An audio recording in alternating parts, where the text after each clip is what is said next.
And here we are. So look at this. We've got Tim Steinrock with us. Ooh. Hi, Tim. Awesome to see you. And Juan Baez, Dr. Baez is with us. Oh, fabulous. Deborah Ann, nice to see you. Thank you for being here. And a few others. So I'm sure more will join us as we go along, but let's get this party started. So I want to welcome everyone to the path of the WarriorSage Dojo tonight. Thrilled to have you with us. And so tonight, let's talk about, well, first of all, what I'd like to ask you to do, if you would, put in the chat box where you're from. Where are you calling from? That would be fun to know. So if you would, that would be great. And let's see, there you go. All right. New Jersey. Close that window. Vancouver, Melbourne, of course. Vegas, Jersey, Abbotsford, BC, Jacob, great. Okay, so yeah, just pop it in there if you haven't already. And I wanted to let you know what is the focus, what's the purpose of this dojo? And I know that a lot of you have been here in the past couple weeks, but for the new people and for just a recap, what we're doing here is we're focusing on manifesting our dreams with ease and flow. And we're studying ancient wisdoms and various other teachings, including money mastery, relationships, and more. And so we'll get into that as we move further along with the dojo. We're here to grow and evolve ourselves as we arise together. And we're doing this in order to meet the changes in the world and elevate others whom we touch. And also, we're here to become transcendent leaders. So that's why we're here. So thank you, each one of you, for being here with us. So we're thrilled to get started. And I wanted to ask if anyone here has hosted any dyads in the past 2 weeks. If you were here a couple weeks ago, remember we spoke about hosting your own dyads? Has anyone done that? Tim? Helen? Yes? How did it go? Please share. Helen, Tim, anybody, either of you want to share?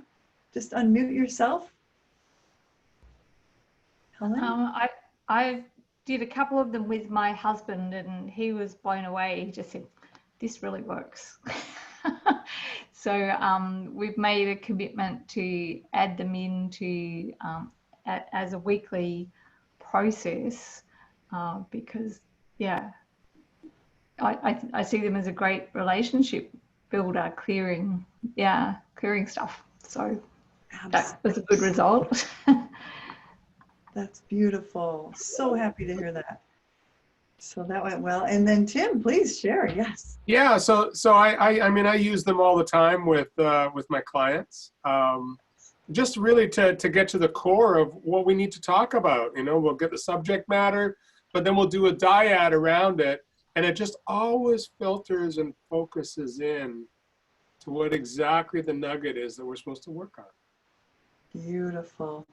Absolutely. Thank you for sharing. My pleasure. It's so great to have you here. Anyone else? Anyone else do any dyads with friends, family, clients? Okay, well, we'll have a little exercise with that a little later. So with that being said, what I'd like to do at this point is introduce my esteemed colleague, Jim Donihee, who is an accelerated evolution master coach, assistant trainer, not to mention the president of High Flight Executive Consulting and a retired military leader, a fighter pilot and commander of the Canadian Air Force. Jim, yes, please. Well, thank you, Cindy. Share with us the book review. Yeah, good evening, everybody. It's such a pleasure to be here. Thanks so much. I mean, the beauty of what's going on here. I mean, it's a nice small group, so I think, what I'm really keen on is trying to say, let's get some interaction. I'm going to toss some ideas on the table, from the chapters, the steps that we were looking at this week, which were steps 6 to 11 in the infinite self, reclaiming your inner power. And I'm going to try and focus everything into that context in terms of reclaiming your inner power. These particular chapters I found personally to be some of the most powerful ones in the whole book. And there's some really cool stuff that Stewart offers up to us. What I was going to share right off the bat, if you haven't already, and if some of the folks are joining us for the first time, you can find the whole book on audio. I'm just going to kill my phone. I'm sorry. Comical aside, because the election for one of the parties is starting in Canada, so I'm getting all these phone calls around, vote for me, and it's like, sorry, Peter, I'm otherwise engaged in important duties at the moment, speaking to people that are beautiful and brilliant and keen to learn. Anyway, what I was going to say is, if you haven't found it already, you can find the entire book is available on YouTube in audio format. If you just Google it, you'll find it. And there's another incredibly rich resource of books that I only discovered a couple of weeks ago because a colleague pointed me to it, and you may want to write this down. But if you go Z for zebra, Z, leave a space, and then library project. If you Google that, it's going to take you to a site where there's literally millions of books. There's a fantastic search engine on that. And you can find just about anything you're looking for in either an ebook format or a PDF format or whatever. And so if you haven't purchased The Infinite Self yet, you don't need to.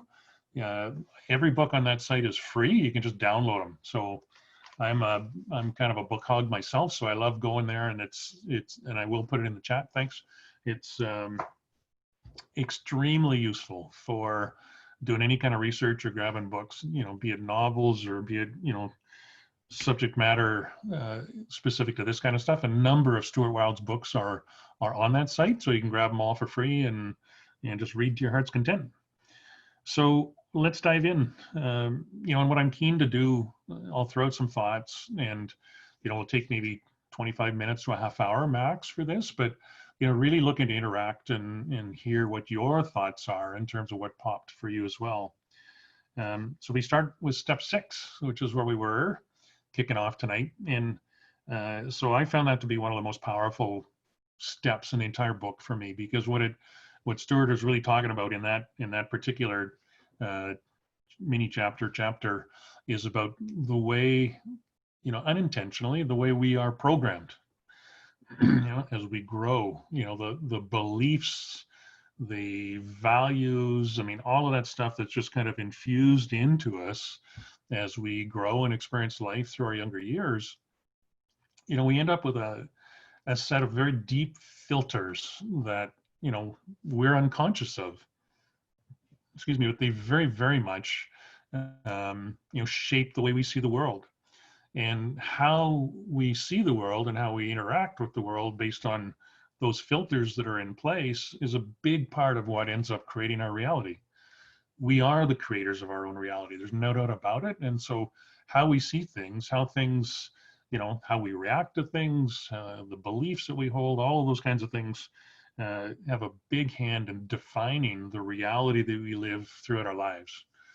And so an awful lot of what Stewart says throughout, this whole series of chapters is, we need to think about how we're going to engage the observer, become detached, step outside of ourselves and begin to examine those beliefs, those filters for what they are, because they may serve us or they may not serve us. And the point that he makes in that first area especially is that those beliefs is just a set of rules that somebody constructed because they had nothing better to do, or they wanted to put in place a set of controls and restrictions in order to make things work.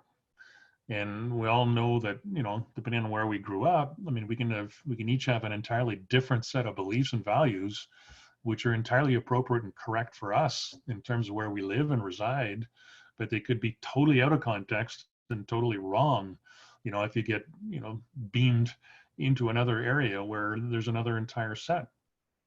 So the invitation that Stewart is putting up there is really saying, hey, look at, for us to mature as spiritual beings, we have to decide, am I going to be like one of the Borgs? I'm a Trekkie, I can't help it. I'm going to be a Borg and, trot along as a member of the collective, and you would not be able to evolve any differently or any more rapidly than the collective? Or are you going to stand up and begin to examine those beliefs and step outside the collective? Own your own life, own and choose what beliefs that you want to hold and hold to be true for you. And so that whole piece, and if I keep sort of reframing it always back to the title of the book about reclaiming your inner power, means that you need to decide whether those beliefs actually work for you. Whether are they constraining you and just, putting you in that straitjacket that's going to hold you to be part of the collective, or are you going to examine them for what they are and perhaps choose differently for an entirely different set of beliefs and values and approaches to life that serve you, that serve your inner truth and how you want to wander through your own life. That's kind of the essence of the first one. Does that pop? What's that pop for anybody? Comments, thoughts? Please, Carrie. Unmute. There we go. Got it. I've been having some significant challenges with some next door neighbors. I've lived here 26 years and I have some relatively new neighbors and a lot of it's probably the biggest challenge I've had in my life over the last year ongoing. And reading that chapter really did help, and it resonated with what you just said then, is that I'm an ex-Australian, currently Canadian, and he's American. And the rules and the way we operate in society doesn't necessarily translate well. And reading that chapter really helped, because I've been aware all of the time I've been having these challenges, is that there's a learning for me and there's something in me that I need to get through to get past this situation. And running and buying a new place is the only solution I've been able to find. But when that wasn't working out, I knew it wasn't the right solution. And as I was reading on the weekend, I could just feel it starting to unravel. And just with the headspace shift that I had after that, it's bothering me less. It's not resolved yet, but it's bothering me less. Yeah, and we're going to talk about it into one of the others. Well, just we can just bounce through and weave them all together. But he talks too about when we can detach a little bit and sort of step outside. And so I'm Carrie is observing Carrie in terms of how she reacts in that moment, and you become the observer. It allows you to choose to respond how you respond rather than to react. I've been watching myself be crazy, not proud of my actions at all, but because of the extent, there've been police and city involved. It's been pretty big. Wow. But even just with the observing and knowing that I was batshit crazy didn't seem to help me to unbatshit crazy. Yeah. But that detachment from that reading, it really, really helped. Yeah, that's beautiful. Thank you. No worries. Thank you for that, sure. Anybody else? Anything popping? Hudson. I'm pretty sure it's in step 9 that he made the point how we've advanced, in medicine, technology, and other areas, but it seems like we were stuck as far as religion goes, and that, we're still, the mainstream is still believing what was happening, that's been believed for, 2,000 years or the last 1,000 years. And I would have to say that for me, that was the biggest turning point. 40 years ago, I was 28 and had a lot of addictive behavior and got into a 12-step program. And that was able where I found, you know, the freedom, gave me the freedom to begin unwrapping all the beliefs that, yeah, well, they were working for my parents, but it was not working for me. And that if I wanted to change, you know, the way I was living and the person that I really wasn't very happy with at the time and how I was relating to my children and my husband, something had to change. And so that was the first step that I was able to take to move into that arena that, and began questioning, you know, my beliefs. And then also, I didn't finish college, you know, when I was like 18 and 19. I went back to school when I was 42 to finish. And there too, supposedly, you know, higher education is supposed to open you up to more, you know, worldly views and to question, you know, what am I thinking? And, you know, my philosophy on life and who I am, you know, what I am, what's my purpose. And so I really appreciated that he kind of went over and it is giving history. I think I kind of thought about it over time, but never really like put it into words. Exactly. So yeah, I really appreciated this chapter that he just kind of, you know, brought attention to it. And I'm going, oh yeah, yeah. You know, like, oh yeah, oh I see, yeah, I guess, you know, I was doing all that. Thank you. Yeah. And you'll find often you'll hear, you know, such Anne Linda Wan, you know, the master trainers at this point talk often about, well, that's why we call it accelerated evolution, because, you know, the readings and these kinds of discussions, you know, when you can enhance and accelerate, you know, awareness, you know, it's with awareness that comes the invitation for evolution. And so, you know, what I'm hearing you talk about is that, you know, with that awareness, and the same that you said, Carrie, with that awareness, then, you know, as the observer, now I get to choose, I get to create intentions around that awareness. And we talk about it, you know, through the back end of these chapters as well, where it's like through disciplined action, you know, awareness plus the disciplined action and choice is what is really going to start to generate the results that you're looking for, rather than hanging in as one of the Borg and just going along with the collective mindset.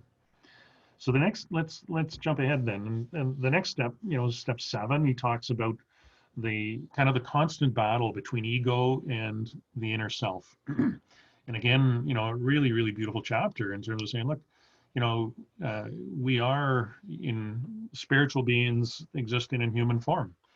And so as long as we're in this human form, you know, it's hard to walk by a mirror without kind of like, whoa, you know, like doing this or doing that. It's the ego wants to engage always. You know, it wants to feel important. It wants to look nice. It wants to be well thought of. It wants to, and it, you know, and it's not that those are bad things in and of themselves, but when they start to consume us and really overpower our ability to pursue evolution as a spiritual being, then we're stuck in a shallow form of physical existence that will not support evolution in the way we're looking for it. And so throughout that whole chapter really talks about, you know, the interplay between ego and self, and the fact that we need to be sure that, you know, that we're doing what we can to downplay the ego, or to recognize it for what it is, and to choose evolution, to choose peace. He talks about high energy and low energy, and there's a little bit here around saying if we're wrapped around, you know, guilt and anger and all of the kind of negative aspects of things, that and that's what we're exuding, then we tend to attract more of that to ourselves. If we go for high energy in terms of love, especially, and in abundance and service, and you know, the just humility, then we attract, you know, higher forms of energy to ourselves, and that in itself also continues to see us evolve and propel and to grow forward. So it's that was a reasonably short piece, but it's again, I think a fairly powerful one in terms of what he was offering to us in there. The one piece that I really liked was, you know, he says, be like water, humility and service, not about the ego. Just be there, nurture. Look how you can support and love and assist. It's not about looking for the soapbox and the drum for you to get on it. It's just being in service, retaining your humility, caring deeply about each other, and just looking for ways that we can serve and assist along the way. How about that one? I see heads nodding. Is there any particular points that folks want to offer up? Please, Helen. I loved all of the discourse about energy, and he made up levels of vibration, but energy has been something that I've been thinking about a lot lately, and he gave a lot of really good framing. And I thought, really, the Tao Te Ching is a teaching about energy. Yeah.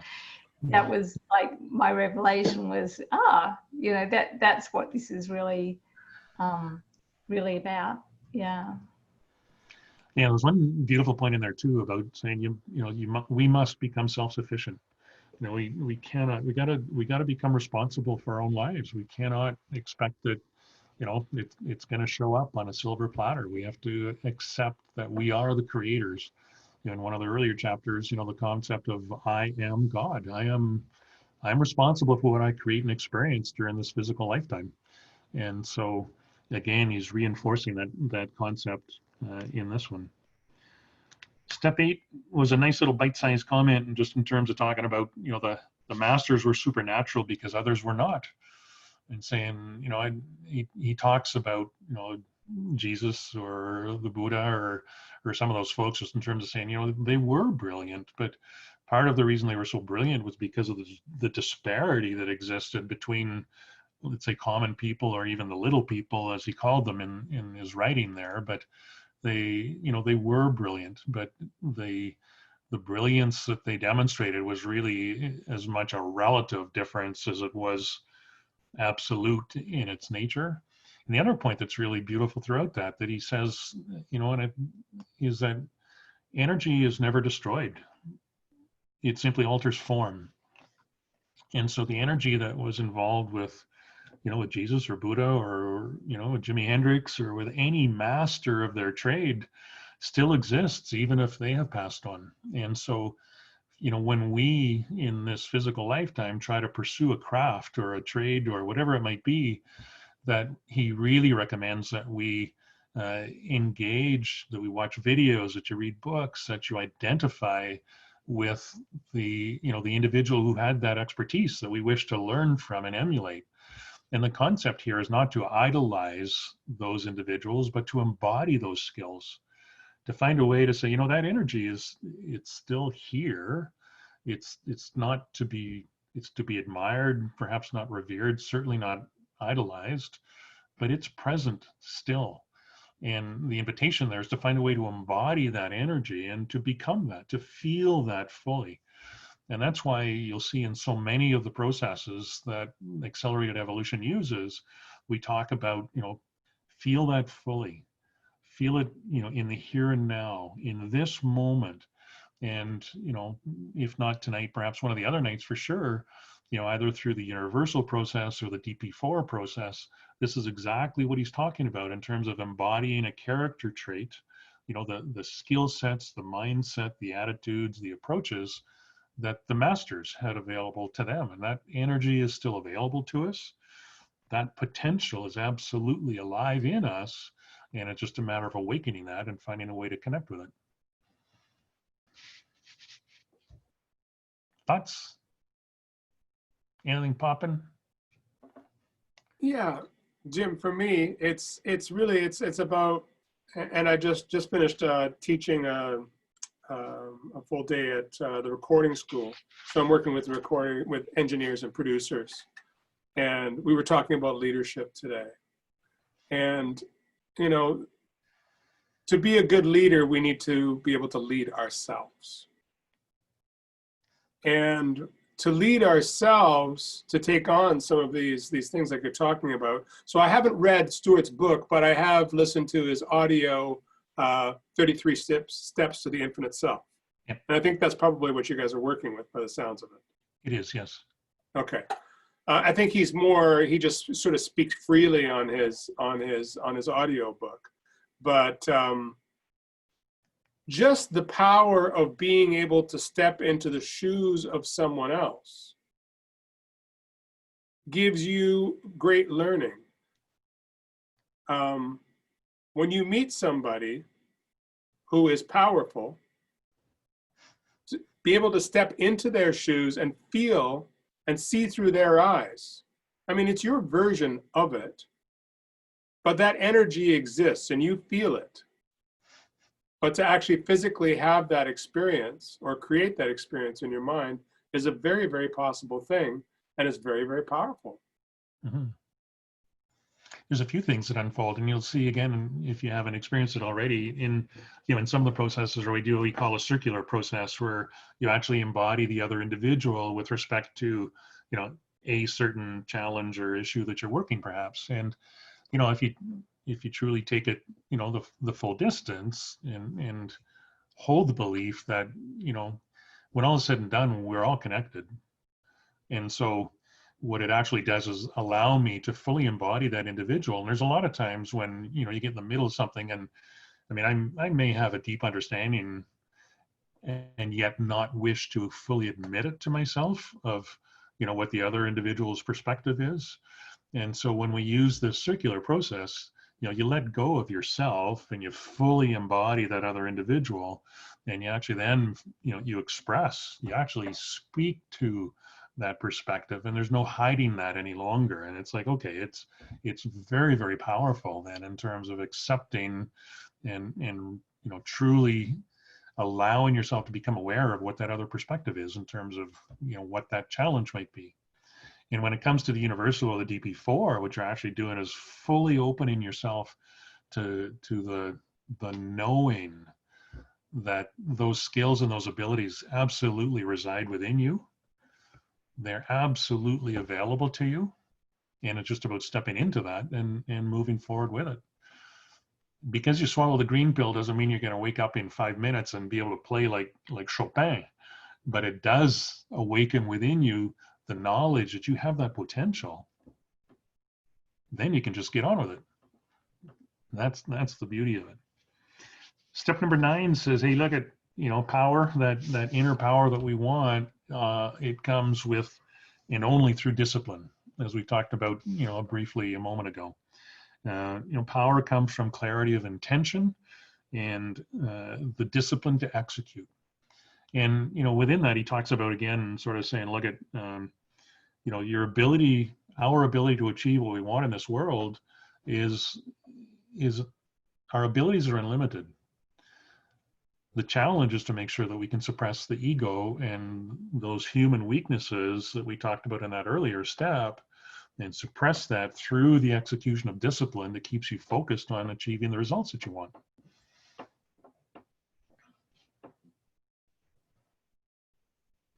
Discipline always seems to have this kind of bit of a negative connotation to it, but it's just about exercising wise choices, sticking to the plan, making sure that, that you can set aside those weaknesses and those temptations of the ego and just stay focused and execute. And magic happens. It happens. Jacob, please. Have you got your hand up, Jacob, or you're just resting it on your knee? Okay. I'd love to hear from you anyways. What's going on?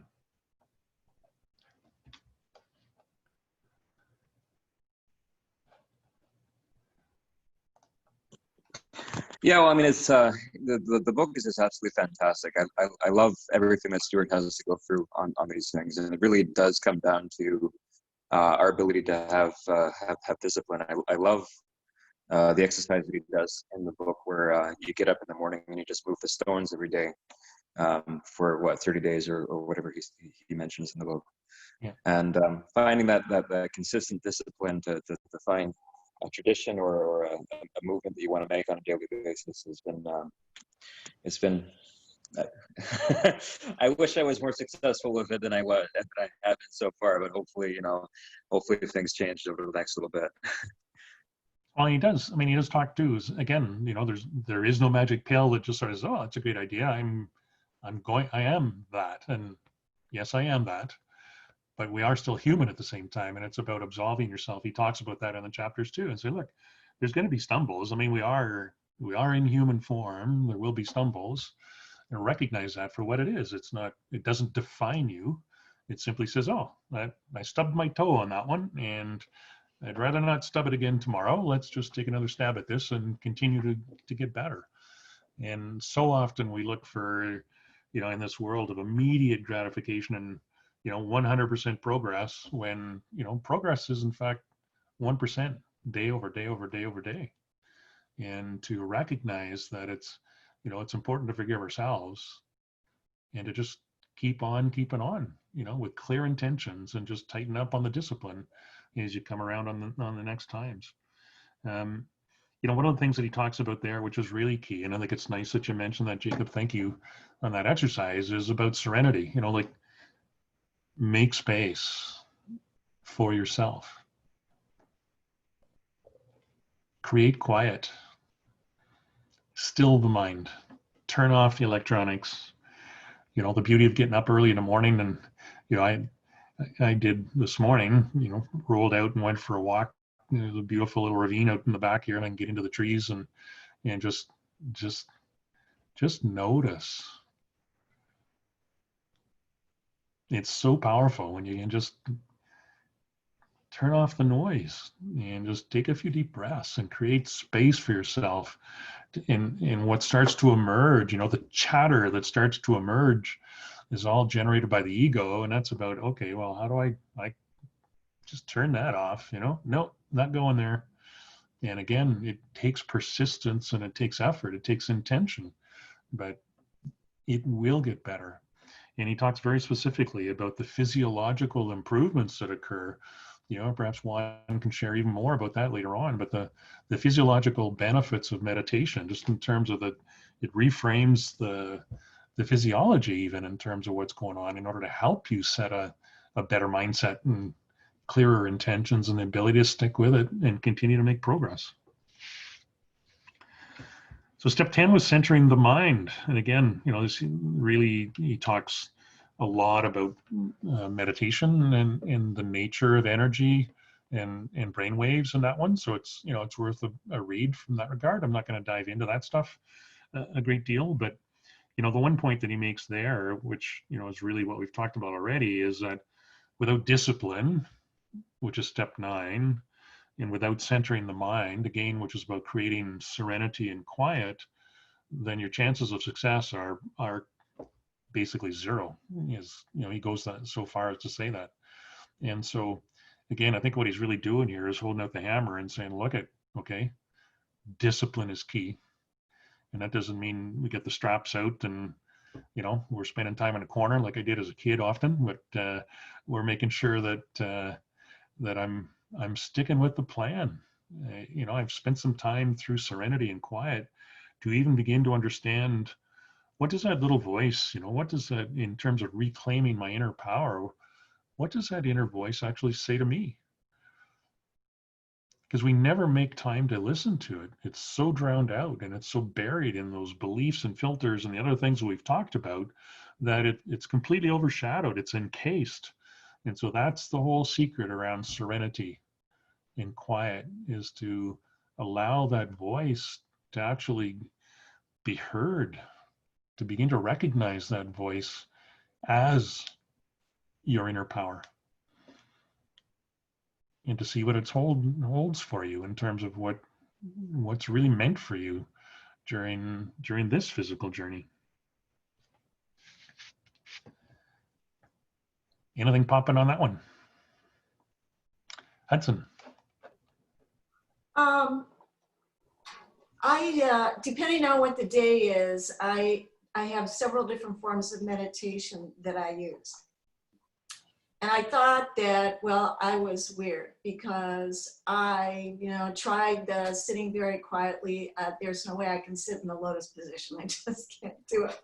And being quiet. And I found that I'm a trance dance facilitator, because movement, I go into a trance. Breath work, I go into a trance. I like Joe Dispenza, I go into a trance. I've even gone into a direct experience out riding my bicycle. Oh, beautiful. So just, you know, just sitting barely still doesn't really work for me. But I had never heard of the theta metronome before. Maybe I have, but I never tried it. So I went and tried it, and wow, I just am so amazed at it. I did it Saturday, then Sunday I did the theta meditation, and then Monday I did the metronome again. I did only 5 minutes of it on Tuesday. And I don't remember anything being as effective so quickly that I know of. And so I don't know, it's because I do yoga every day and I do Tai Chi, but it really did affect my first and second chakras. And then Saturday afternoon, I got intimate with my husband, and I would have to say that it was more heightened experience than I would say normally. And so then it was even more heightened for my husband. And then Saturday night, the endorphins were still kicking in, and we were watching a Indiana Jones movie. And I think that movie was way more hilarious than I'm sure that movie was. Because I was feeling good like 12, 14 hours afterward. And that's been my experience of using it. It just really came in and just kind of blocked my ego. And I mean, I could even feel it. And so I can't really remember anything. And the one on YouTube is for 30 minutes, but even the one for 5 minutes that I did on Tuesday really was still just as effective. And I wonder if anybody else has tried it and what's happening with them. Because I would highly recommend it.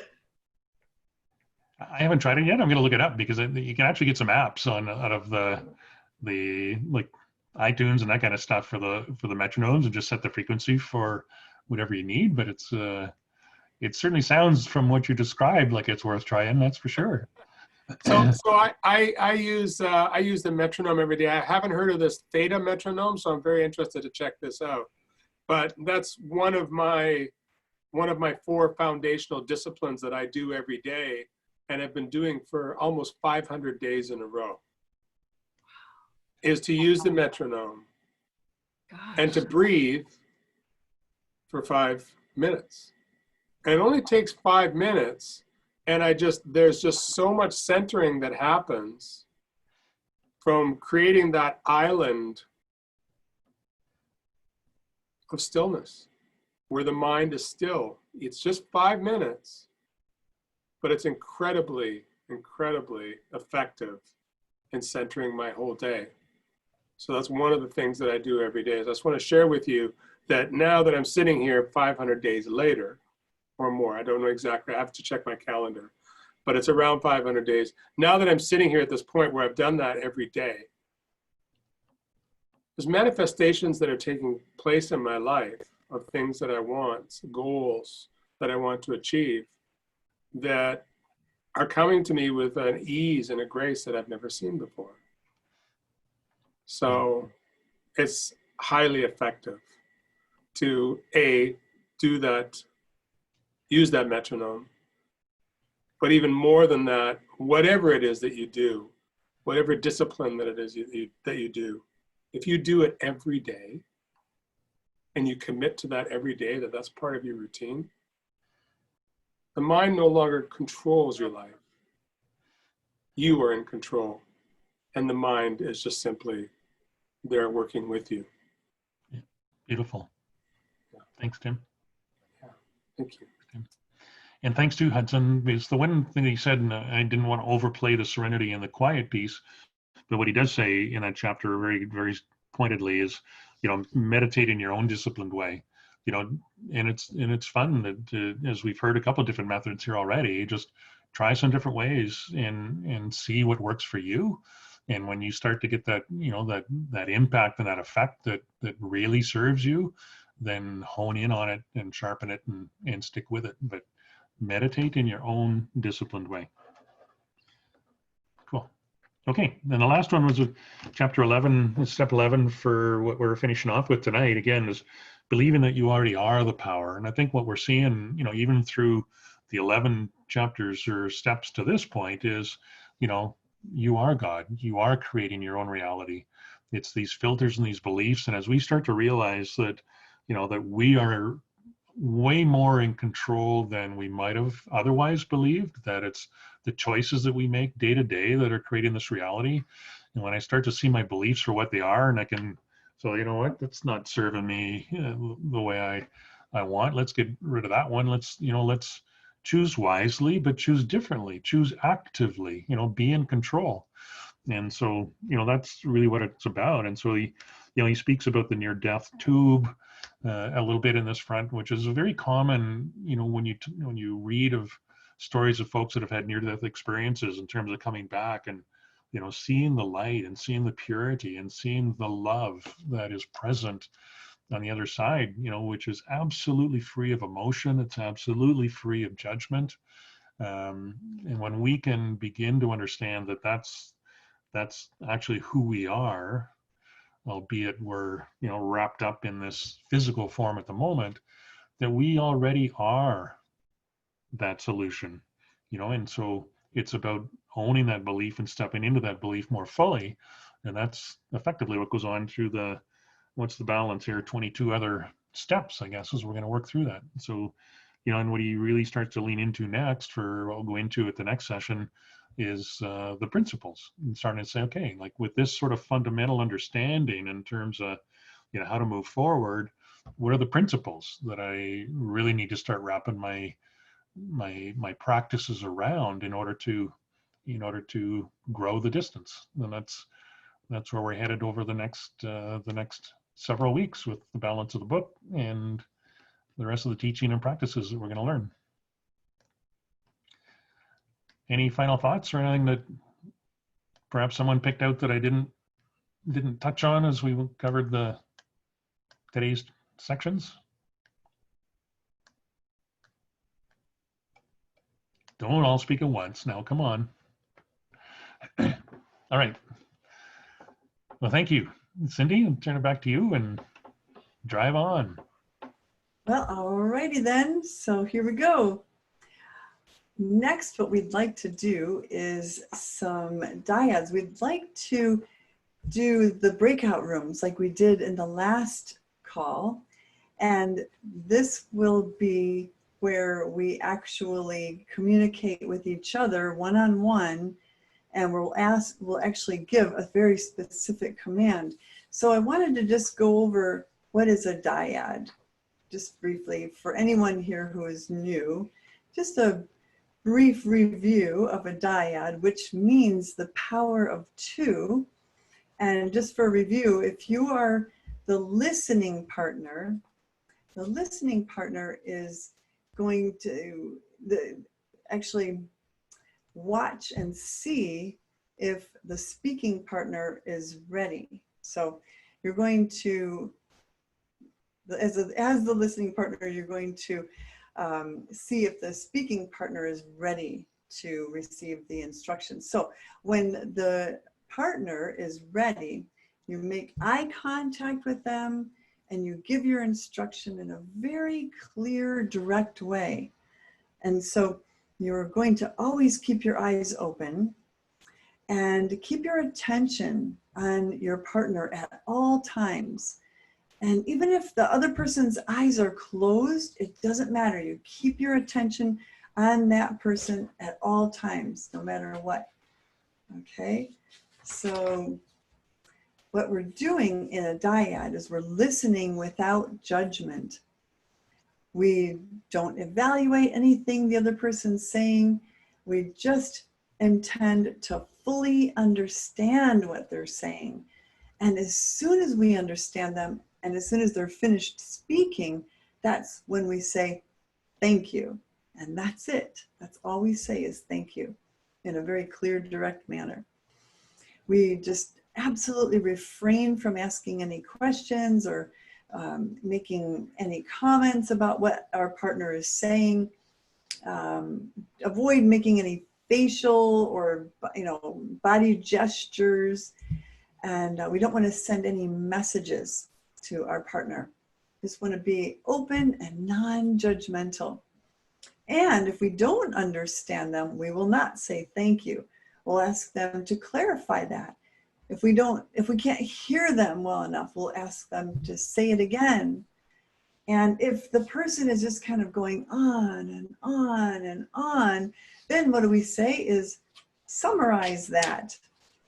And if we can't hear them, we just say it louder or say it again. And then again, finally, when they're finished, we just say thank you. And that's only when we understand them again. When it's the other person's turn, then you refrain from responding to anything that your partner has just stated. You just want to avoid any commenting on what they've just said. You're just going to come from your heart, from what you feel is coming up in you, and then you'll express that.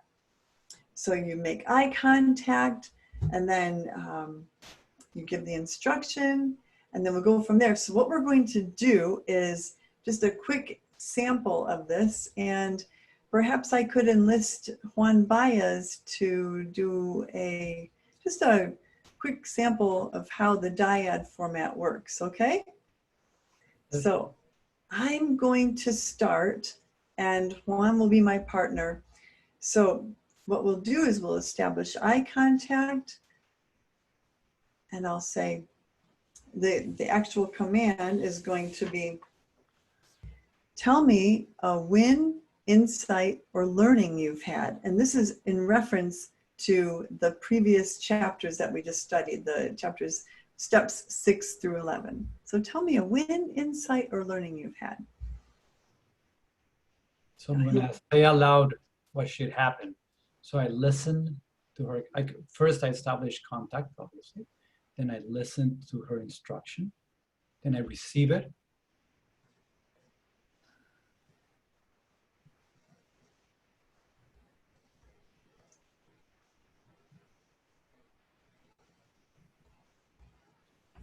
Open my eyes and then respond. So one of the concepts, the many concepts that came up, was the fact of believing and becoming it. Whatever it is that I want to be or achieve. I must believe it and become it. Thank you. So a clear, strong thank you when I understand what he has just stated. So now we change. So now I ask her the same question. Connecting. Say, tell me a win, insight, or learning you've had. So I'm taking the command, the instruction in, feeling into it.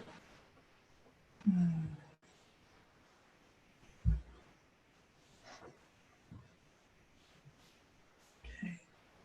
So one of the things that came up for me in these chapters when Stewart spoke, I'm not sure which chapter it was in, but he talked about how true power and true knowledge come from discipline. And that really resonated with me. I always thought of discipline as just, discipline, keeping your bedtime the same every night, and, don't eat too much chocolate, things like that. But true power, true knowledge come from discipline. And that made a big impression on me in these chapters. I receive that. I understand it. So I say, thank you. Okay, so at this point, I want to ask Phoenix and, Robin is with us, good. And Julie, and Rita, if you're with us fully so that we can make sure that when I put you in the breakout rooms, that you're here fully. And it looks like I've got them all set up. Sounds like Robin is with a friend. She wants to do the diet with him in her own little thing. So don't get in front of the group. Okay, thank you. Great. Okay.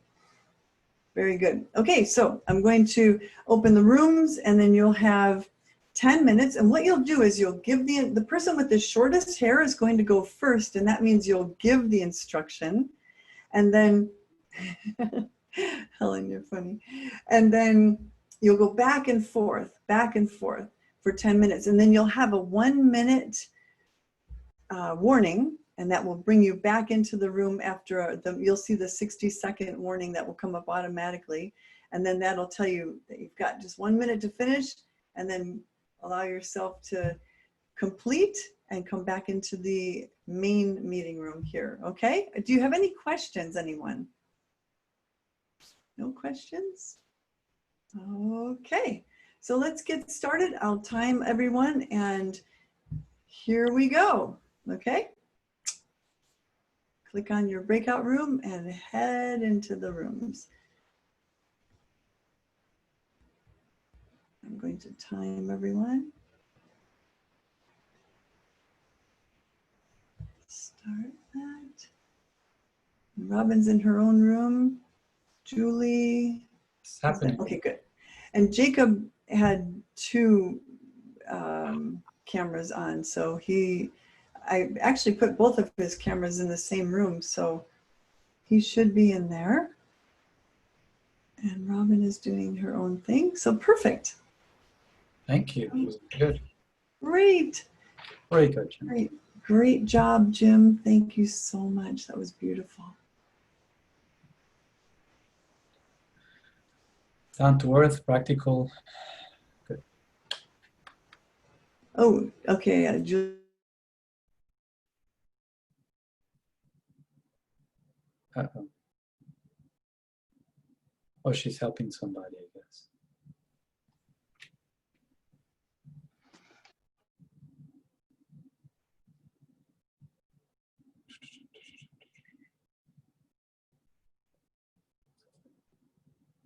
I'm not sure we can go there and help. She's the only one that can do that. Yeah, we can overrule rules.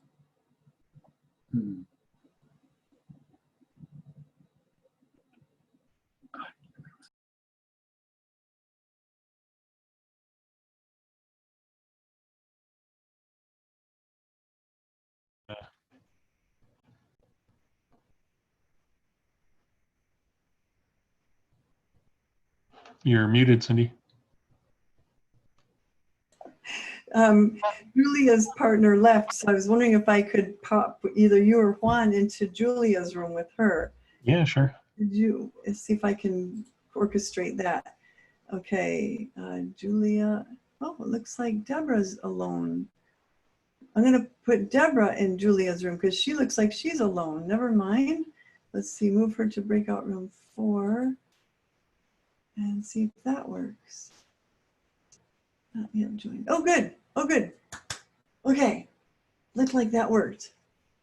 Julia went to that room and everyone else looks like they're doing well. Okay. So no need for that. Okay.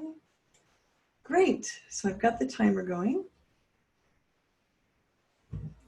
How did the last time when we posted the video, did you just send the video recording to Tim and then he posted it on the page, or? Actually, Teresa did it. Yeah. And I'm not really sure how she did it. So what I will do is I'll notify Tim that I saved it to the cloud and then let him take it from there because I actually do not know how to do that. Okay. So I'll send him the file with those summary notes as well, and he can maybe post them together. Okay. Great. Yeah, I think that would be great. They're so comprehensive. Holy moly. Beautiful notes. Okay. Good. And then Juan, you would like to do the process? Sure, we'll run it. Okay. Great. Thank you. Let's see what arises on the shares and we'll take it from there. Okay. Beautiful. Beautiful. I would suggest, Jim, maybe next time we'll ask them to prepare the chapters themselves. Hi, Carrie. Oh, you're muted. Here, I'll unmute you. What happened? Nobody joined me. Oh, You were alone? Oh dear. Oh, That's no. okay. That's okay. I didn't take it personally. The person I paired you off with must have left the call because I had everyone paired. I'm sure you did. And it's lovely to see you again, too. There were a few mornings where I joined you when Teresa was doing her daily thing. Yes, I remember. So nice to see you too. You. Why don't I pair you off real quickly here with one of us? How about? Sure, if that's okay with you guys. Yeah. Okay. Let's see. I waited for a while. I waited and I thought, I'll just be a bit more patient. I'm like, well, I could just wait out the 10 minutes. I'm like, yeah, no, I think they're not coming. I'm so sorry. Oh, no, what it was nobody wanted to go in the group with the batshit crazy girl. Oh, not at all. Okay. Let's see. Hurt me with a bad cheek. Now you go. Here we go. How about if I ask Jim? Let's see. You were in room. And you know what? I don't even mind. We can we're probably getting close through the time. We'll do it again next week. There's always, We have 5 minutes left. You know what we could do, Carrie? What? Share with us. So we can just do it here. Yeah. That would be great. That would be great. Okay. Just that. Tell me a win, insight, or learning you've had from the chapter.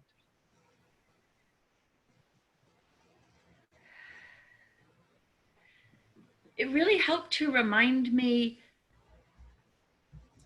to detach. And one of the things I particularly enjoyed reading about was sort of the crazy things. I didn't do any of the crazy things, but it reminded me of a way I used to drive from my daughter's school to work, and then every day. And then one day I drove somebody different, and he suggested a route I didn't know. And it was spectacularly beautiful. And it was quite amazing to me that every day in my life, I could have been enjoying that beauty. And I remember almost having regret and then thinking, no, I can enjoy it moving forward. And the idea of turning up in a tutu to work, I'm not going to do, but being reminded that there always is those sparkling, wonderful, surprising things, that they're just there. Thank you. Do I ask you guys now? Of course, choose somebody and answer the question. Oh, I have to choose one of you? Oh, gosh. How about you have a selection now? Yeah. One. Tell me a win, insight, or learning you've had.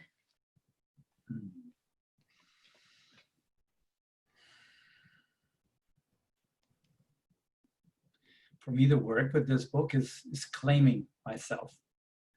Is the getting rid of the stuff, the what he describes that ego, the beliefs, all the stuff that keeps me small, that has kept me small over time. So that's probably one of the strongest things for me, is the being very aware of some of the beliefs, some of the especially beliefs, limiting beliefs, or things that I've done for a long time because I was told to the rules, don't do this. This is the right, this was right, this was wrong. That if I'm aware of and empower and honor myself as I feel, that's another thing. I could stay here forever. But the feeling part versus the thinking part is another thing that comes. So clearing and feeling rather than thinking is some of the two most powerful things that come out from this part so far. Thank you. So who's going to go? Jim? Yes, ask her. What the heck? Sure. So Carrie? Oh, to me? Okay. Yeah. Tell me a win, learning, or insight you've had from today's chapters.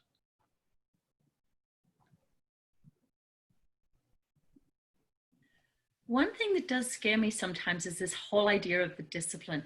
I do not like getting out of bed early. It just doesn't work for me. And so often when people talk about discipline, they're talking about getting up out of bed early.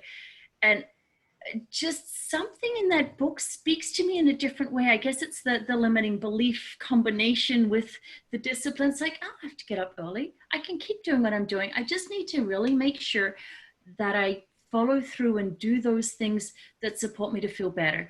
And I'd slipped for about a week, and brought those things back in, and it was amazing. I almost immediately felt better. So just having that combination of not having to go with the idea of this, that discipline is somehow a punishment and that I have to get up at dawn or pre-dawn or something that is just horrific to me, but that I can be disciplined in a way that works for me, and then to be able to experience just how much better I felt having done that.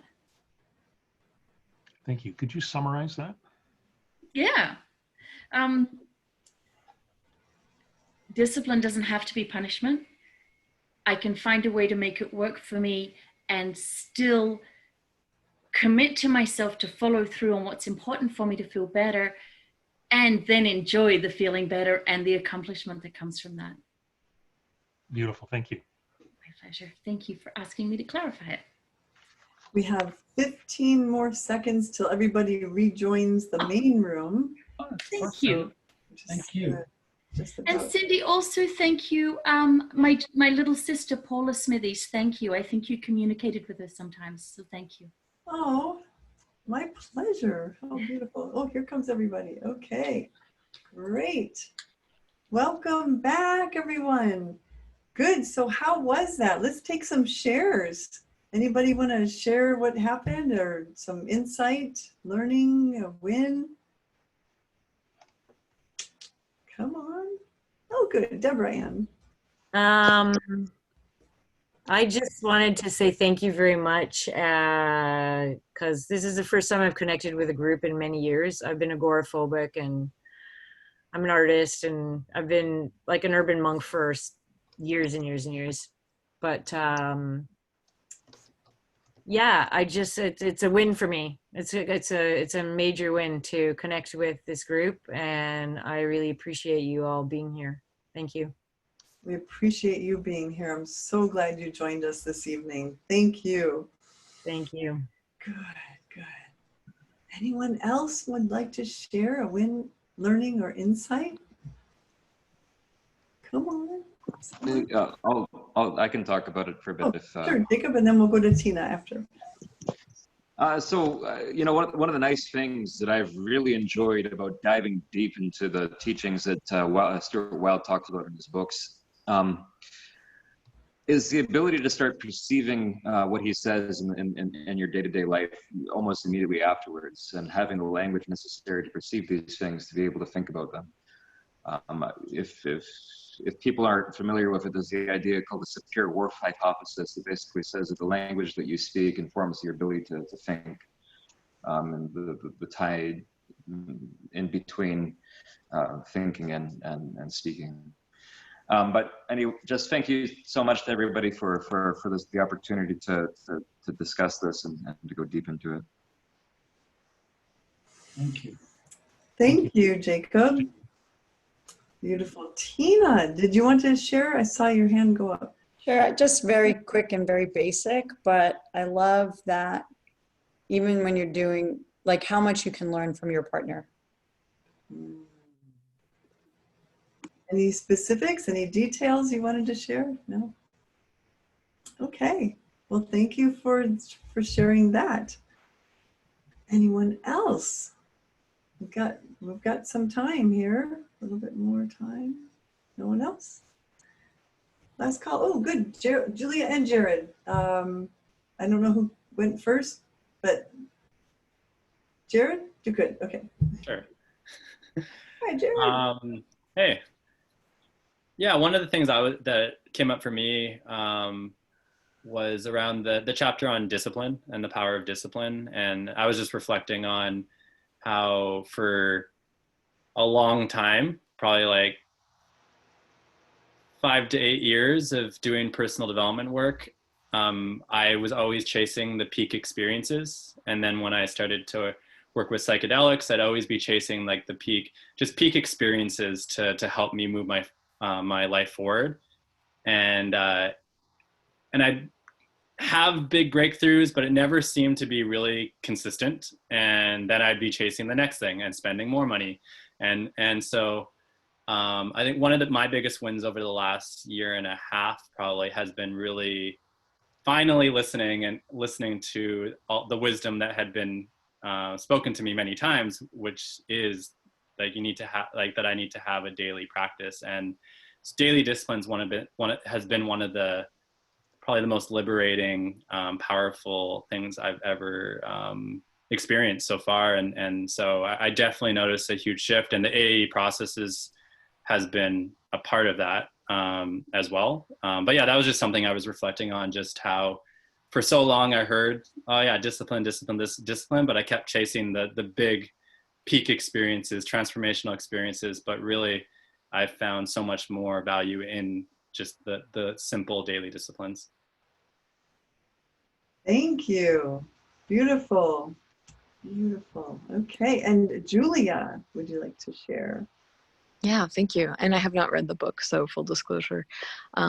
But hearing you all talk about discipline was a big win for me, because I don't have the kind of brain that does consistent discipline, at least the way I think of it, which has been a source of some, dismay in my life. But I see the value of discipline, and I just kind of had this realization, like, oh, like I can actually own my own kind of discipline. And maybe that's not, for me, like an everyday practice is, I don't even manage to brush my teeth every day, I'm afraid.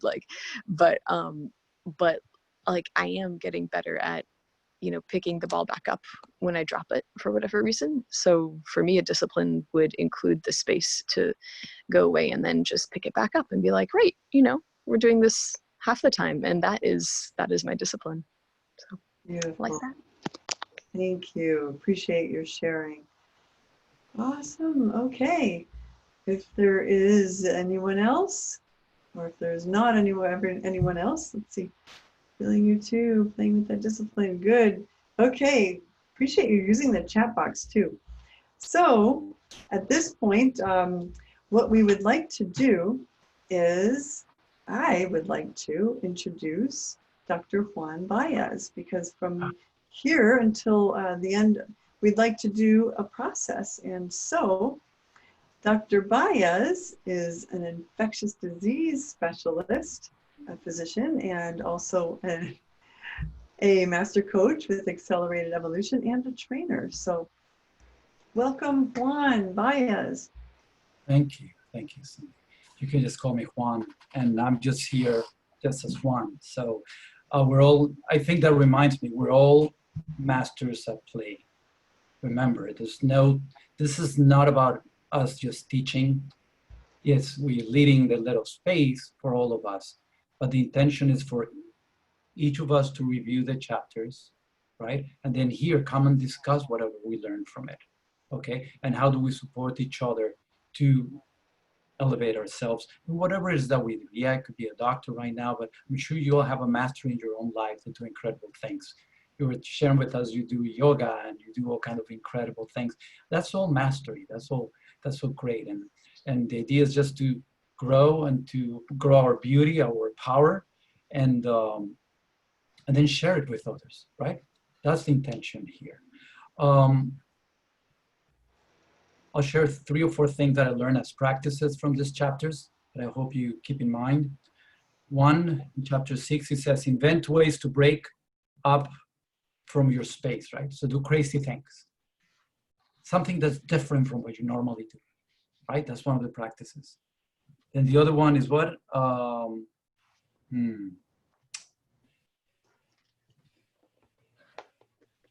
Focus on your strength. Yeah, that's the other important one. Focus on your strength and accept yourself the way you are, right? So, I think that was important one, especially with discipline.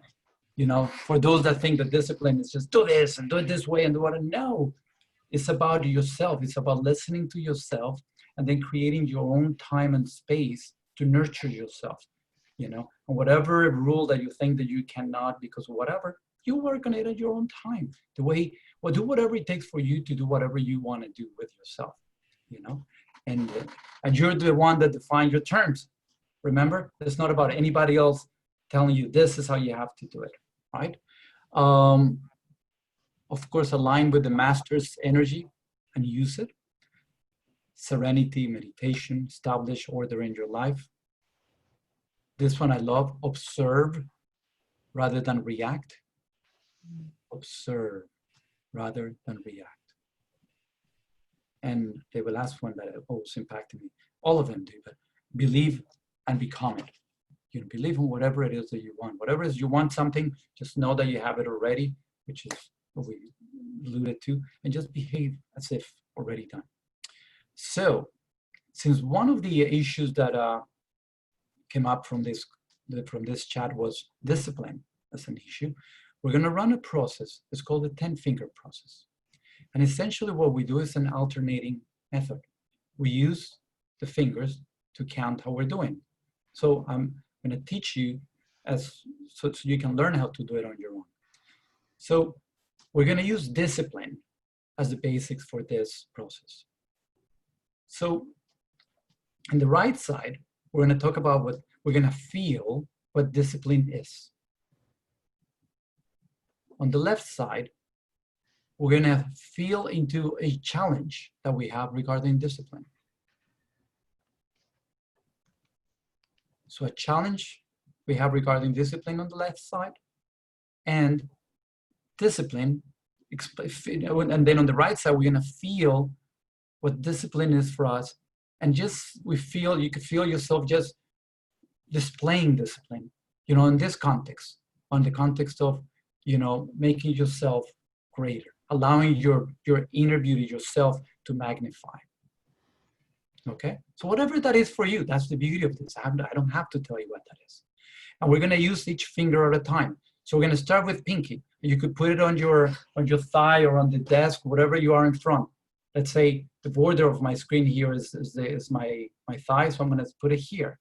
The first instruction, you're going to have your eyes closed. Is going to be feel the challenge you have with discipline. Whenever I say the word feel, it means experience that challenge regarding discipline. See it as if it's happening. Feel it in your body and the emotions linked to it, and the thoughts that arise. Oh, I cannot do anything. Whatever.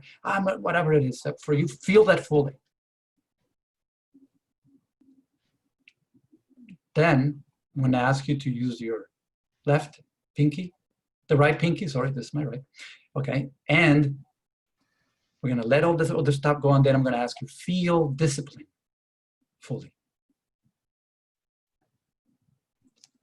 And then you're going to, again, feel that, see it, feel it, know it, as if it's happening already. Is this all done?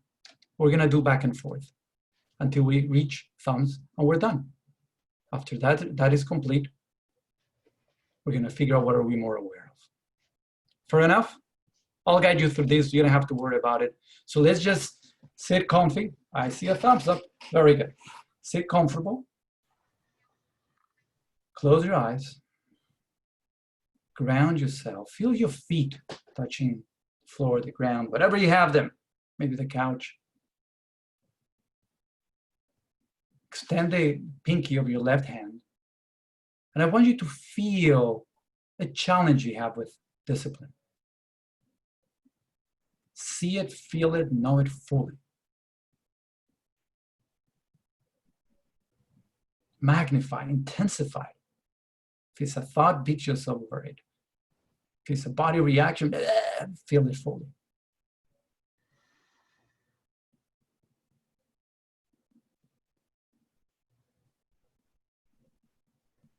Now take a deep breath in. Let all that go. Now, use the pinky of your right hand. And now feel discipline, full discipline, a display of discipline, embodiment of discipline fully, whatever that means for you.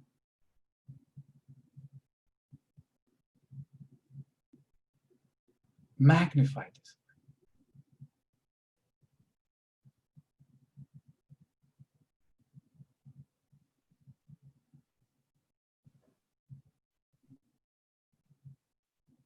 Beautiful. Take a deep breath in, let all that go. Now we're going for the ring finger, left hand, fourth finger. Now, feel the challenge you have with discipline. Feel that challenge fully.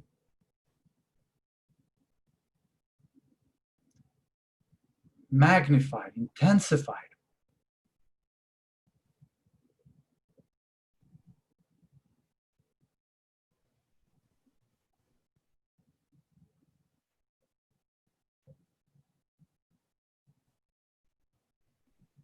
Take a deep breath in, let all that go. Now, fourth finger, right hand, put on your thigh or desk or whatever. And now feel discipline. Even though there's challenges and stuff, you still want to feel discipline. You feel the discipline, you embody it, you know it. Magnify that discipline, that awareness and experience of discipline fully.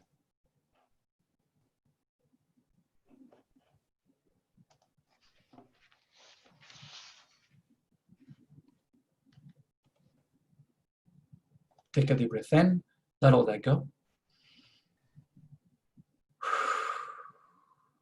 Third finger, middle finger, left hand. Now feel again that challenge. The challenge that you have with discipline. See it, feel it, know it.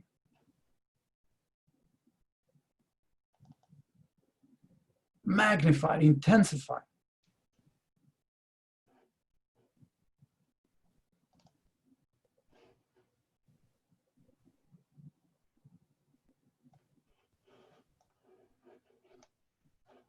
Take a deep breath in. Let all that go. Right third finger. Now feel discipline, full discipline, whatever that means for you. Feel it fully. No matter what challenges are there, embody that discipline.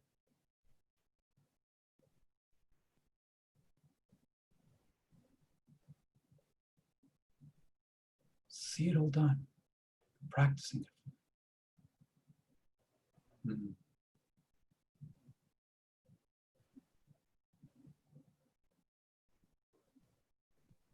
Take a deep breath in, let all that go. Second finger, left hand. We go back to that challenge. Feel that challenge again, or whatever remains of it. Feel it fully.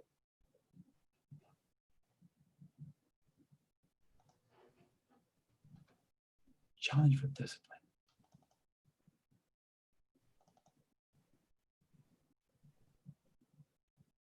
Magnify it.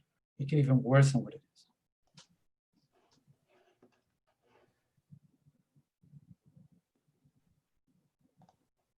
Hear yourself talk about it.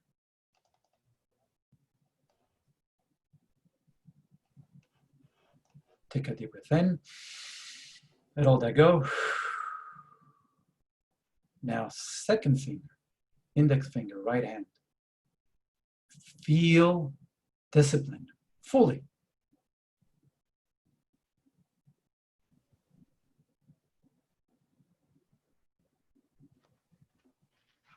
No matter what challenges, you still feel that discipline fully.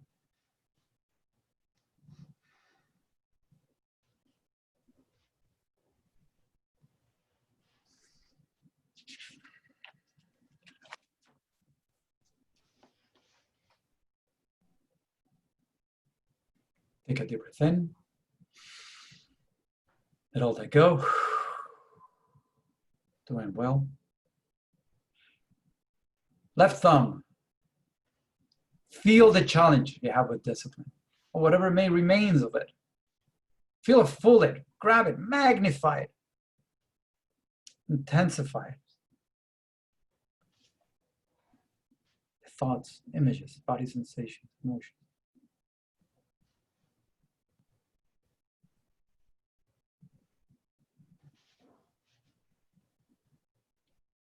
Take a deep breath in.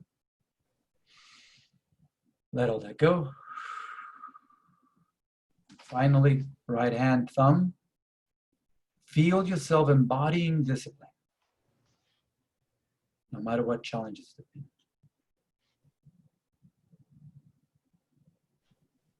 see it done, feel it, emotionally and physically.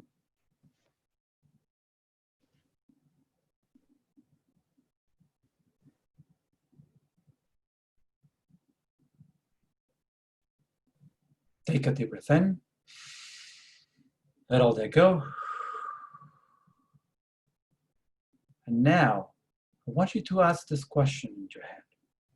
What are you more aware of regarding discipline and that obstacle that you, or those obstacles that you work on?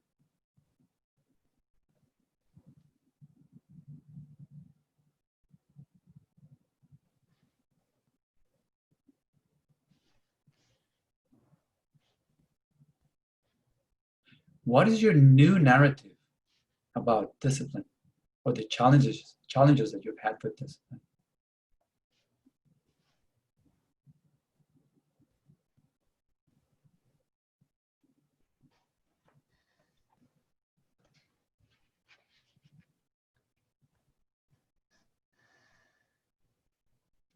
Last but not least, what is an action that you're gonna take the next 24 hours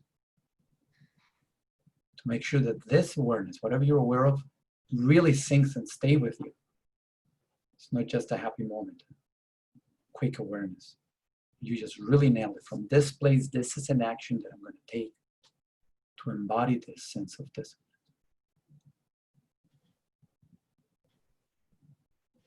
Or what I thought about this challenge regarding discipline.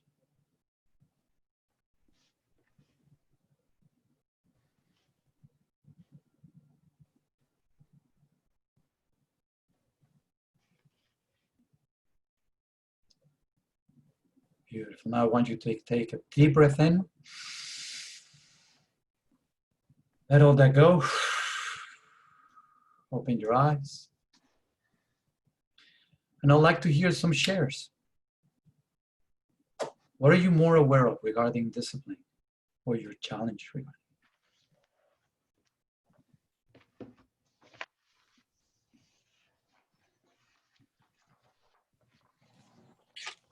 Okay, you can raise your hand, not all at once. Oh, Robin. Okay. Hi. Robin has a share, don't you? Hello. So what are you more aware regarding discipline and or your challenge with? You're calling on me, right? Got it. I'm aware of it's just a choice. It's up to me, and I'm my only roadblock, and I just have to do it. And it's, yeah, there's no obstacle. And what is an action that you're gonna take as a result of this? I'm not gonna press the snooze on my alarm button when it goes off at 4 o'clock in the morning. Because I used to get up at that time all the time. That was my time. That's my magic hour, 4 o'clock. And when I get up at 4, my whole life is bliss and everything is just falls into place. So that was kind of my routine for years and years. And I just like let it slip, you know, and all I have to do is get up when the first ring goes off. That's it. Thank you. There you go. We'll hold you to that commitment. Beautiful. Thank you. Yeah, thank you. Let's see who hasn't shared. Deborah, want to share whatever comes to your awareness regarding discipline? You said Deborah, right? Yes. I actually love discipline. I did martial arts for quite a few years, and I've known Setien since I was 18, and I at a younger age, I think I made it that discipline was fun, and I find that the things that I don't have good discipline with, what I do is I will look for the inspiration that, like, what inspires me to be disciplined about whatever topic it is that I need to be disciplined about. And when I find the inspiration moves me to be disciplined, and I just keep going, and it's amazing. One time in my life, I was I talked to this master martial artist, and he was, I'm an artist. So I said to him, what can I, at the time I never did martial arts, but like I said to him, as an artist, what could I do for, you know, as a discipline instead of the martial arts? He said calligraphy was one of the martial arts, 7 martial arts. And he said, and I was like, oh, that's cool. So he said, just draw a line, a little line. And so I literally drew thousands of just single lines. And my God, like at the time I went through all these like, oh, this is stupid. And there's all these things I went through. And anyway, it became one of the most profound things I've ever did when I was younger. And I became a tattoo artist, and my line work is like bang on, you know, and it's like something I did 20, 30 years ago, but it just stayed with me, you know. And when I was learning tattooing, you know, it took about 10 years to really become really good at it. And it was those lines, you know, like, so it doesn't matter what it is that you're doing discipline with, it's magic, you know, it carries over into everything. So yeah, I actually love discipline. I love it. Thank you, Deborah. So Cindy, I'll send it back to you because we only have 4 more minutes to complete. Yeah. Okay, great. Thank you so much for sharing, Deborah Ann, and everyone else who shared. And so we just have a few announcements to make here at the end of our time together tonight. And the first thing is just to remind you that we meet on the 2nd and the 4th Thursdays of every month. So our next meeting is going to be on June 25th. And also a reminder that our activation dates for the power and the relationship and the third one, power, relationship, my mind went blank for a minute. We have the 3 activations, and the 3rd Saturdays of the months coming up for this month, June 20th, will be the first one that's coming up in about a week. And then we have one on July 18th and one on August 15th. So that'll be the 3rd Saturdays of each month. And we're wondering, is anyone interested in hosting a dojo for one of the activations? Any hands? Any takers? Hey, Jacob, great. So do you know how to access the dojo kit from the WarriorSage website? Great. Oh, beautiful. Okay. Yeah, I have the free download already. So. Oh, perfect. Which month would you like? June, July, or August? Let's do August. August. All right, I'm logging you in. Jacob. All right, thank you. Anyone else interested in hosting a dojo for an activation? It's really easy. It's plug and play. Phoenix, beautiful. So would you like June or July? I need to work on the dates. So I just need to find a time that matches with, I'm trying to bring a bunch of people through for my corporate work. So I need to find a time that matches their schedule and matches, I'm doing a 25-hour study program at the moment as well. So I need to do it in one of my weeks off. Okay. It'll be a Sunday morning for us, won't it, Phoenix? Yeah, so I've got all the recordings and I've got all the timing. So I feel like I can do it just ad hoc, but my goal is to have it done in the next 2 to 3 months. And I want to take about 10 of them through on the power activation, because I think that'd be interesting to do in the corporate space. Beautiful. That would just be absolutely fabulous. Great. Well, thank you. Thank you for raising your hand and offering to host a dojo. Okay. Anyone else? Anyone else at all? Okay. Well, I just have one other announcement, and that would be that our next, the chapters or steps that we're reading in Stuart Wilde's book, the 33 steps to reclaiming your inner power with infinite self, will be steps 12 to 20. So we'll read chapters 12 to 20 for next time, which will be in 2 weeks from tonight on June 25th. Okay? Any final thoughts or questions from anyone? No? Yes? No? Maybe so? Just, Okay. I will suggest just be prepared to present. Yeah. How do you like that for a challenge? Yeah. Remember, this is about all of us leading. Yes. You know, just be ready. We're all fun here. We're all here to express our ways about these teachings. Read it, absorb it, say whatever you want to say. Be prepared to be just call and say, okay, you'll volunteer. Hey, I want to present chapter 12. You know, that'll be awesome, especially if you have any fear of presenting or anything like that.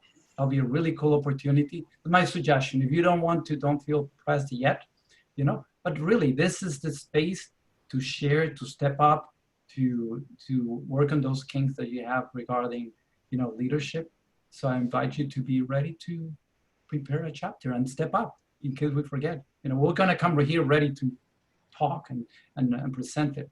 But I would love if you just say, hey, you know what, let me talk about this chapter. I wanna step up. I'm afraid, but I really wanna do it. You know, so in that way you can do that in your lives. Share this information with others as well. That's what we want. This is about coming and learning things and then forget about it. Well, read the darn book and practice it. Whatever you've learned from the past few chapters, incorporate it, get it. It's all about developing the beautiful you that you are, your infinite self. Okay? Great, thank you. And do the exercises that Stuart Wilde suggests to do. They're just fabulous. They're spaced throughout the chapters, and I'm sure you've read some of them. They're really, really beautiful. So, any other final closing thoughts? Otherwise, I think we're complete, unless anyone has a final thought. What if everybody has a word or a thought to complete? Something you learned from today, something that resonated with you. Yes. As we go around, just call it instant. Yes, how about Carrie? Any word or thought that you have, just share. There you go. The joy of discipline. Beautiful. Thank you. How about Deborah Ann? Would you like to share a thought that you've had from the meeting? I would say connection. Connectedness and connection, yeah. Thank you. Thank you. Jacob.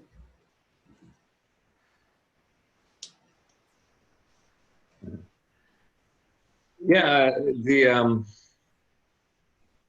connection is everything. I mean, like one of the things that I've noticed from talking with going out into the breakout room there was my Ken was talking about the disconnection that you see in social media and whatnot.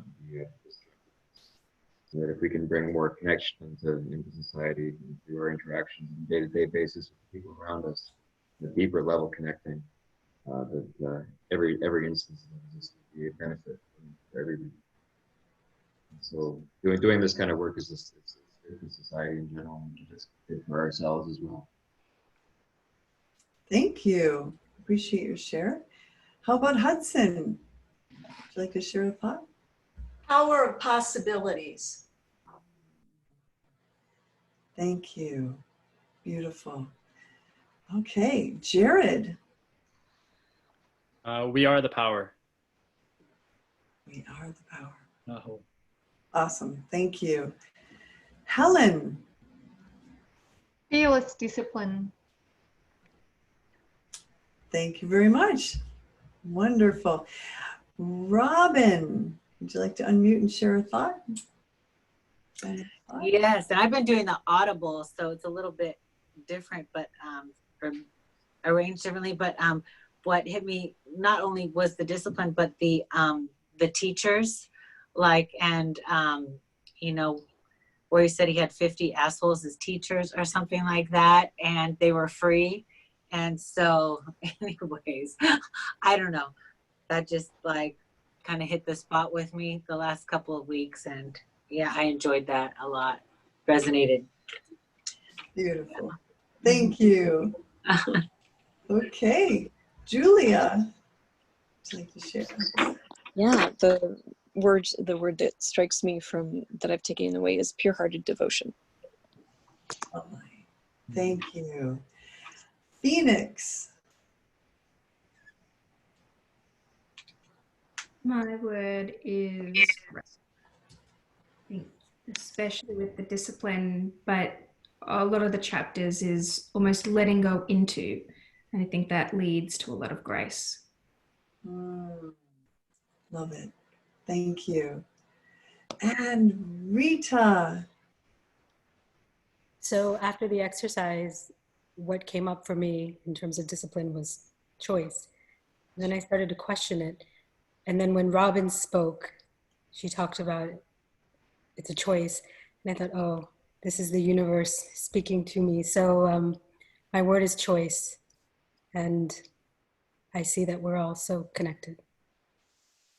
Thank you. Beautiful. Jim. Down with the Borg, trash the filters, embrace freedom. Love it. Juan. Believe. Come. Thank you. And my word is gratitude. Thank you all for being here tonight. Appreciate the time that you're putting into this and really look forward to seeing you in 2 weeks from tonight. Okay? So with that, I'll say we're complete. Good night, everyone. Love you dearly. Bye. Bye-bye. Good night. Bye-bye. Okay.